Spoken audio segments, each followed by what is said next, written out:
일례로 일본의 30대 왕인 비다스는 스라의 이복남매를 결혼시켰는데 그 사이에서 태어난 아들이 34대 1왕인 조메이다.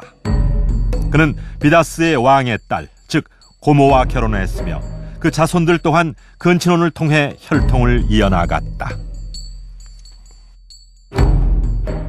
今でもそうですけど、やっぱり天皇家っていうのはどちらかというと地の純粋なものを守ろうっていうする気持ちが少し強いと思うんですよね。それで、例えば、その結婚するときに身分の低い女性がもしすごい美人で王様が気に入っちゃって結婚したとしても、身分が低い女性だったらその子供たちも身分が低い王子様になっちゃうんですよね。じゃあお母さんの身分の高い人って言ったらだんだん身近な人になっていくわけですよ。そうすると近親婚になって異母兄弟でも結婚してもいいよということになって、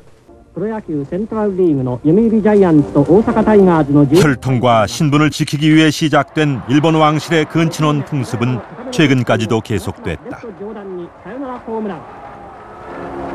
2차 세계대전을 일으킨 장본인인 히로히토 1왕. 그의 부인 나가코 왕비는 사촌 누이였다.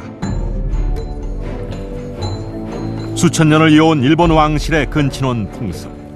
그것은 혈통의 유지뿐만 아니라 왕가의 결속과 세력을 다지기 위한 수단이었다. 古くはやはり血統を保つという意味で、それはその宮中の雅楽をする人々もやはり血統の維持っていうのはありますし、やはりそれは血統の維持だけじゃなくて、血のつながりだけじゃなくて団結っていうんでしょうか、近い者同士の結束っていうのがやはり求められていた時代があるから、それはそれとしてあったに違いないですし。 왕족이 지배하던 고대 신라도 예외는 아니었다. 신라 왕조를 이끌어온 박씨, 석씨, 김씨 족단은 건국 이래 400년 동안 치열한 왕위 쟁탈전을 벌였다. 이들은 서로를 견제하며 자신들의 세력과 입지를 강화함으로써 주도권을 쥐려고 했을 것이다. 그 내부의 그 근친혼이라고 하는 것은 상당히 그 정치적 의미가 깃들어 있었다, 이렇게 생각이 됩니다.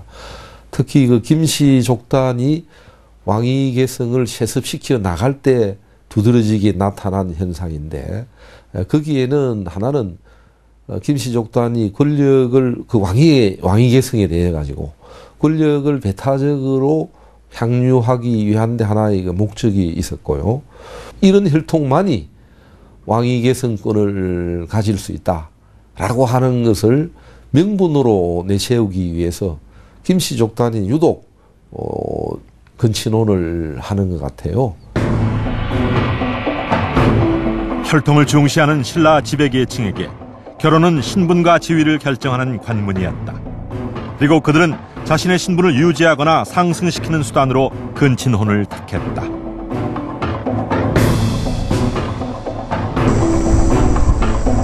삼국 통일의 기반을 다진 신라의 명장 김유신.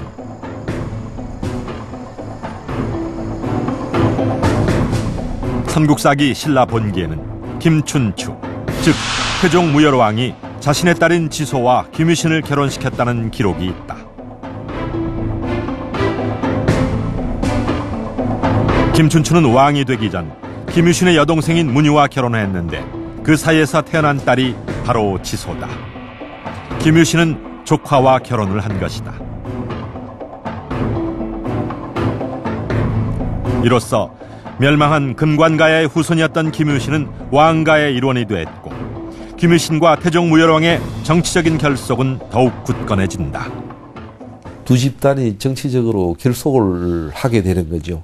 정치 결속하면서 이 관계를 단단한 끈으로 묶어두기 위해서 정략적 혼인이라고 하는 게 행해지게 되는 겁니다. 어느 시대 완에 정략적 혼인이 널리 행해지고 있었던 거죠.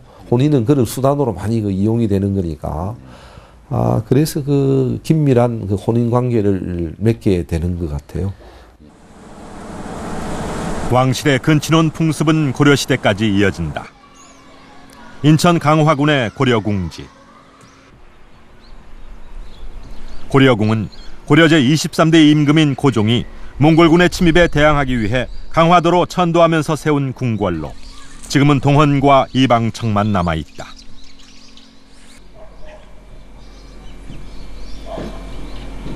고종은 육촌 누이와 결혼했는데 원나라 지배시기 이전의 고려 왕실에서는 신라와 마찬가지로 근친혼이 성행했다. 4대 광종은 이복 여동생과 조카를 부인으로 맞이했고 8대 현종은 조카 2명과 결혼했다. 고려 왕실의 근친혼은 기록에 나와 있는 것만 해도 수십 건에 이른다. 신라 왕실의 근친혼이 고려 왕조에 그대로 이제 이어졌다고 단정적으로 말할 수는 없습니다만은 왕실이 설사 달라졌다 하더라도 근친혼이라는 것 자체가 왕실의 신상 혈통을 보존하겠다는 차원에서 나온 것이기 때문에 고려 왕실에서도 자신들의 그런 신상 혈통을 유지하겠다는 차원에서 근친혼을 새로 이제 실행했을 가능성도 있다고 봅니다. 1500년 전 천전리 바위 위에 새겨진 신라시대 온우이의 사랑과 왕실의 근친혼 풍습. 그것은 왕실의 혈통을 지킴으로써 권력을 강화하려고 했던 지배계층의 전략이었다. 근친혼은 서양 왕실에서는 흔한 일이었습니다. 이집트 클레오파트라 여왕은 왕좌에 오르기 위해서 2명의 남동생과 잇따라 결혼을 하기도 했죠. 권력과 혈통을 유지하기 위한 수단으로 사용됐던 근친혼의 풍습. 입종 갈문왕도 이런 사회적 배경 속에서 누이인 어사투 여랑과 결혼을 전제로 한 교제를 했을 겁니다. 자, 그렇다면 그들의 로맨스는 어떻게 됐을까요? 이곳 천전리 계곡에서 했던 약속대로 결혼에 성공할 수 있었을까요? 원명과 추명으로 이루어진 300여 자의 명문. 먼저 새겨진 원명은 525년 입종 갈문왕이 어사투여랑과 함께 와서 새긴 것이다. 추명은 그로부터 14년 뒤인 539년에 새겨졌다. 그렇다면 이것은 누가 새긴 것일까?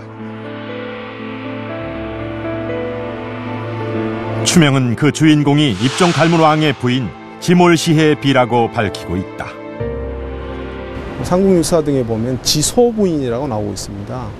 지소부인은 이제 한자식으로 조금 예쁘게 꾸민 그 이름이라고 할 수 있고요.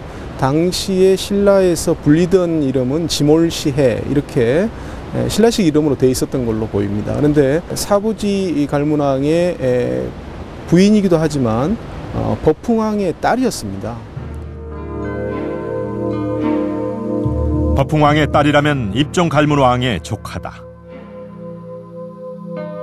천전이각석의 여주인공 어사취랑이 아닌 다른 여자와 그것도 조카와 결혼을 한 것이다. 도대체 어떻게 된 것일까?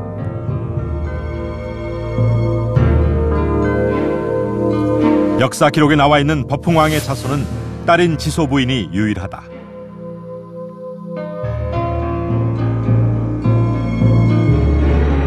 후대에 3명의 여왕이 나오지만 당시엔 남자가 왕위를 잇는 것이 원칙이었다. 버풍왕은 고민했을 것이다. 누구에게 왕위를 물려줄 것인가?